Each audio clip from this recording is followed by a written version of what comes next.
Iran বৃহস্পতিবার যুক্তরাষ্ট্রের যুদ্ধবিরতির প্রস্তাব ফিরিয়ে দিয়েছে। প্রস্তাবটি মার্কিন প্রেসিডেন্ট ডোনাল্ড ট্রাম্পের পক্ষ থেকে উত্থাপন করা হয়েছিল এবং তা তেহরানে নিয়ে যান ইরাকের প্রধানমন্ত্রী আলী আল জায়েদি।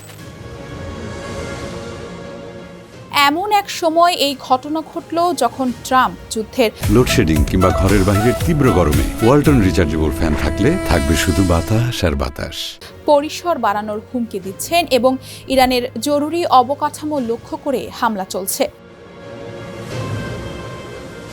এদিকে গত কয়েক সপ্তাহ ধরেই ইরান ও যুক্তরাষ্ট্রের মধ্যে উত্তেজনা বাড়ছে। মার্কিন বাহিনী ইরানের সামরিক ঘাঁটিগুলোতে হামলা চালাচ্ছে, পাশাপাশি রেলপথ, বিমানবন্দর, সেতু ও বন্দরগুলোতেও হামলা হচ্ছে। পাল্টা জবাবে ইরান মধ্যপ্রাচ্যে ড্রোন ও ব্যালিস্টিক ক্ষেপণাস্ত্র দিয়ে মার্কিন সামরিক লক্ষ্যবস্তুতে আঘাত হানছে। যুদ্ধবিরতি চুক্তি প্রত্যাখ্যানের খবরটি অজ্ঞাতনামা সূত্রের বরাত দিয়ে জানিয়েছে খ্যাতনামা মার্কিন সংবাদ মাধ্যম the new York Times. Ali Al Zaidi Iran সফরের কয়েকদিন আগেই ওয়াশিংটনে হোয়াইট হাউসে ট্রাম্পের সঙ্গে বসেছিলেন।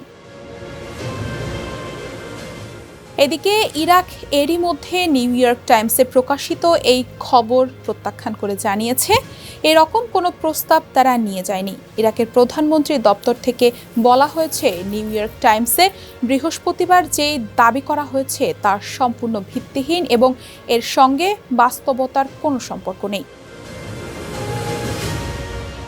নিউ ইয়র্ক টাইমসের খবর বলছে, যুদ্ধবিরতির প্রস্তাবে কি ছিল সে বিষয়ে বিস্তারিত জানা যায়নি। অন্যদিকে এ বিষয়ে ইরানের অজ্ঞাতনামা কর্মকর্তারা জানান, শুধু একটি প্রস্তাবই দেওয়া হয়েছে এবং তাদের সরকার এমন কোনো অস্থায়ী চুক্তিতে আগ্রহী নয় যা হরমুজ প্রণালী নিয়ন্ত্রণের বিষয়টিকে অস্পষ্ট রেখে দেয়।